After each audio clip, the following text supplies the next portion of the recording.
Friends, চলে এলাম আরেকটা রান্নার রেসিপি নিয়ে। তো আজকে রান্নাটা যেটা করব সেটা হচ্ছে বোয়াল মাছের ঝাল। তো চটপট দেখে নাও কী কী উপকরণ আছে। এখানে পেঁয়াজ বাটা, আদা বাটা, রসুন বাটা একসাথে আছে। এখানে জিরে গুঁড়ো, ধনে গুঁড়ো বাটা রয়েছে, আর হলুদ গুঁড়ো রয়েছে, লঙ্কা গুঁড়ো রয়েছে, কাঁচা লঙ্কা রয়েছে, রয়েছে টমেটো সস, নুন আর লবণ, আর এই যে বোয়াল মাছটা দেখতেই পাচ্ছ। চলো রেসিপিটা আমি শুরু করছি, দেখতে থাকো। কড়াইয়ে তেল দিয়ে দিয়েছি, তেলটা গরম হয়ে গেলে একে একে মাছগুলো ভেজে নেব।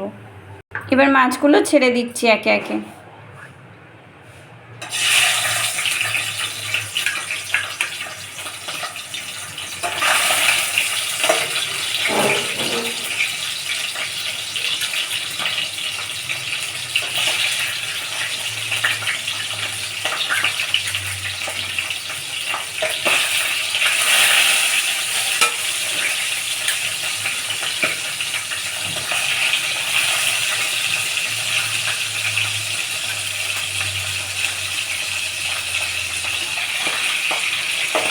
চলুন মাছগুলো ভেজে নিয়ে আবার ফিরে আসছি। মাছগুলো ভেজে নেওয়া হয়ে গেছে। এবার একে একে এই গরম তেলের মধ্যে আমি মশলাগুলো দিয়ে দেব। পেঁয়াজ বাটা, আদা বাটা, রসুন বাটা দিয়ে দিলাম।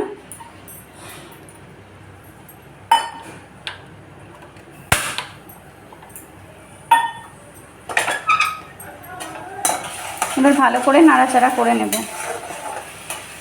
ধনে জিরে বাটাটা এবার দিয়ে দিলাম।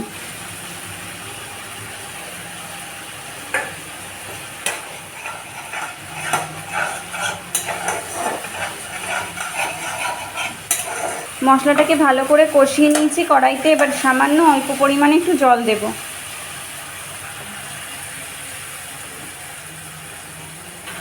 এরপর একে একে হলুদ গুঁড়ো,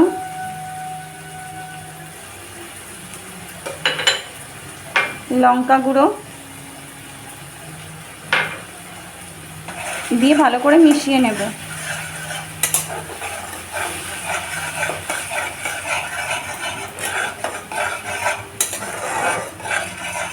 এবার টমেটো সসটা দিয়ে দেব।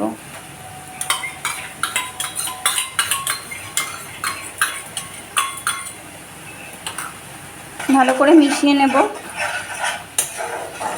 মশলাটাকে খুব ভালো করে কষাতে হবে যতক্ষণ না তেল ছাড়ছে মশলা থেকে। এবার পরিমাণ মতো জল দিয়ে দেব।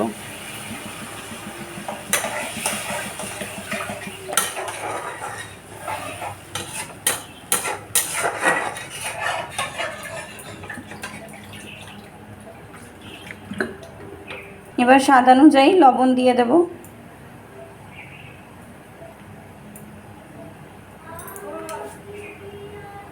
এবার ফুট ধরলে একে একে মাছগুলো ঝোলের মধ্যে দিয়ে দেব। ঝোলটায় ভালো করে ফুট ধরে গেছে। এবার একে একে মাছগুলো ছেড়ে দেব।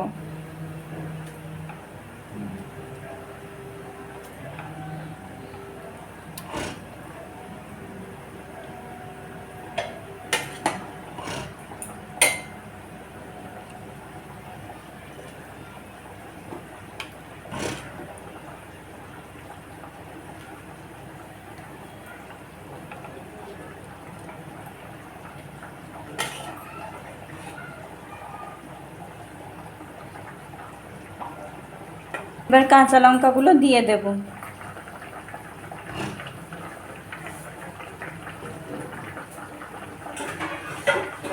কিছুক্ষণ ভালো করে ফুটিয়ে নিয়ে আবার ফিরে আসছি। ভালো করে ঝোলটা 5-10 মিনিট মতো ফুটিয়ে নিয়েছি। এবার সার্ভ করে নেব।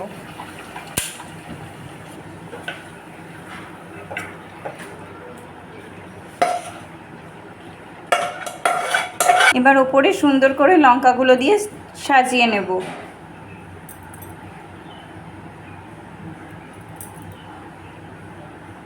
সুন্দরভাবে রেডি হয়ে গেছে আমাদের বোয়াল মাছের ঝাল।